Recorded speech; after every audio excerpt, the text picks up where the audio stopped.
네, 후보자님 말씀하신 중에 복지수급 탈락 없도록 하시겠다고 했는데 올해 공시가격 상승으로 건강보험료 피부양자 자격에서 탈락되는 분이 얼마 정도 되시는지 아세요? 아직 보고받고 계시는 중이지만 18,000명 정도 됩니다. 공시가격이 1억 3천만 넘어도 기초생활보장제도, 생계나 의료나 주거 교육급여 하나도 대상이 안 됩니다. 사실 유감스럽지만 지금까지 후보자님 말씀은 국토부 장관이라기보다는 기재부 장관 후보자로서 들립니다. 그래서 보다 선명하고 분명한 부동산 철학을 이 자리에서 밝혀주시기 바랍니다. 일단 후보자님, 문재인 정부의 이 부동산 정책에 대해서는 혹시 점수로 환산하면 몇 점 정도 주실 수 있습니까? 그걸 뭐 점수로 말하기는 좀 난감하시다고요? 그러면 혹시 기존의 정부, 이명박 박근혜 문재인 정부 중에 부동산 정책 중에서 가장 잘했다라고 할 만한 정부는 어느 때 부동산 정책이었을까요? 그때 당시에 그 상황과 이런 것들이 다 달랐기 때문에 그걸 비교해서 말하기는 좀 적절치 않은 것 같습니다. 문재인 정부가 그래도 제일 잘했다라고 말씀은 안 하시네요. 변창흠 전 장관과는 다르시군요. 후보자께서 생각하시는 부동산 안정 기준이 궁금합니다. 오늘 내내 부동산 안정이 가장 시급하다 말씀하셨는데 그게 뭡니까? 부동산 가격이 내려가야 되는 겁니까? 아니면 현 상태에서 동결돼야 되는 겁니까? 이 급격한 상승이 없이 하향 안정이 돼야 된다 이렇게 그 생각을 하고요. 거기에 실제 주택을 필요로 하는 실수요자가 이렇게 말씀하시죠. 예. 이렇게 여쭤볼게요. 취임 이전 수준으로 대통령은 부동산 가격을 돌려놓겠다고 말씀하신 바가 있었습니다. 그 취지에 공감하시고 이번에 재임 중에 가능하시겠습니까? 혹시 장관이 되신다면 말이죠. 뭐 취임 이전까지라면 굉장히 격차가 클 텐데 그거를 1년 사이에 그거를 말한다는 거는 좀 적절치 않은 것 같습니다. 예. 네. 자, 그럼 요즘 부동산 집값에 대해서 여쭤보겠습니다. 적정 가격이라고 보시는지요? 적정 가격보다는 상당히 그 과평가가 되어 있는 그런 상황이다 이렇게 생각합니다. 주택 가격이 그러면 비정상적이라고 생각하신다는 겁니까? 좀 조정될 부분이 있다 이렇게 봅니다. 그러면 비정상적인 주택 가격에 맞춘 공시가격 산정은 합리적이라고 생각하시는지요? 그 공시가격은 그 시가를 베이스로 하기 때문에 시가 자체가 이렇게 합리적이냐 아니냐는 그 문제와 또 별개가 아닐까 봅니다. 그 시가라 하시면은 부동산원이라든지 정부에서 공식적으로 측정하는 통계에 준거한 겁니까?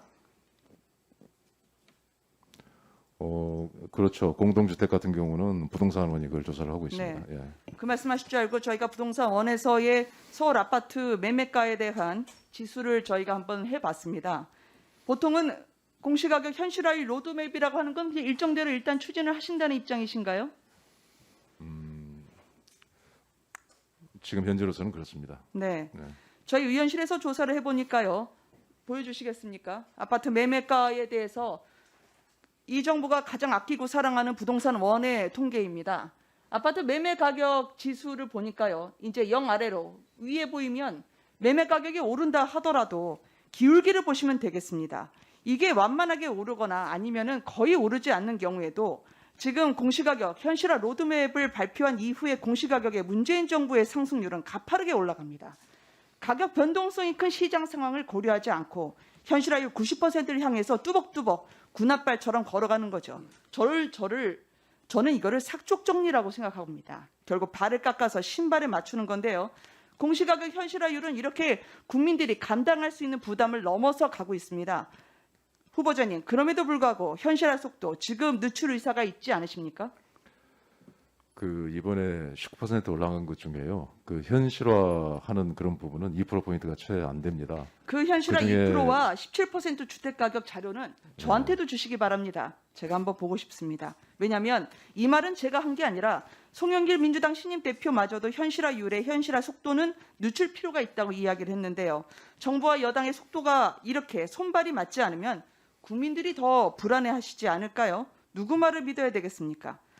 재산세 여쭤보겠습니다. 아까 관계부처와 합리적 방안을 찾겠다는 건 무슨 뜻입니까? 재산세 감면 기준을 9억 원으로 올리는 쪽으로 검토하실 수 있다는 입장인가요? 지금 뭐 다양한 안들이 제안이 되고 논의가 있고 하기 때문에 결정이 되지 않은 사항을 제가 후보자로서 여기서 말씀드리기는 좀 곤란합니다. 합리적 방안을 찾겠다는 건 그러면 방안을 찾기 전에 논의부터 시작한다는 말씀이시고 아직 결론 난 게 없습니까? 예, 아직 뭐 결정되지 않은 걸로 알고 있습니다. 근데 세제가 국민의 부담이 되고 있다면서요. 결론 난 게 없는데 말씀부터 그렇게 하시면 국민들은 혼란스럽지 않으실까요? 실제 그 세가 부과되기 전에 그 답을 찾으려고 지금 하고 있습니다. 고령자, 장기보유자 공제 혜택도 그럼 확대되는 방안을 함께 넣어서 보시는 겁니까? 뭐 여러 가지 안이 함께 검토되고 있는 걸로 알고 있습니다. 후보자님, 청년 주택 문제 반드시 해결해야 할 과제라고 말씀하신 거 인상 깊게 들었습니다. 그러면 생애 최초 주택 구입자의 LTV를 90%까지 올리는 방안에는 지금 긍정적으로 보시는지요? 그 청년들이 주택을 구입을 하는데 도움을 드리고 싶은 마음은 저도 굉장히 큽니다. 그래서 그렇지만은 지금은 굉장히 부동산 시장이 전환기적인 시점에 있어서 시장 안정이 초미의 관심이기 때문에 좀 그 문제하고 어디서 절충점을 찾아야 될지가 고민의 포인트라고 봅니다. 따라서 90%까지 올리는 방안에서는 현재로서는 검토하고 있지 않으신가요? 미리 답을 정해놓고 하는 건 아니고 모든 게 검토의 대상은 되겠습니다만은 지금 예, 국토부 장관 알겠습니다. 입장에서는 시장의 안정이 굉장히 중요한 그런 포인트이기 때문에 그러니까 그거를 하향 해치지 안정이- 않는 범위 내에서 네. 검토할 필요가 있다 이렇게 생각합니다. 후보자님, 이따 저녁 밤까지 계속 여쭐 건데 선명하지가 않아서 부동산 철학이 뭔지 저는 굉장히 궁금하고요. 이게 국민들은 지금 고통이어서 집값 해결 의지가 있으신지 정권 말에 코드 정책을 그대로 실행하실지 일명 예스맨 장관이 안 되시나 해서 걱정하며 보고 있습니다. 이게 6, 7개월 정도밖에 안 남으시잖아요. 혹 장관이 되신다 하더라도요. 저는 국민적 신뢰라는 게 정책의 무분별한 승계가 아니라 앞으로 내 집 마련 꿈이 절망으로 바꾼 국민들에게 이제 바뀌는구나라는 정책 전환이야말로 진정한 국민적 신뢰라고 생각합니다.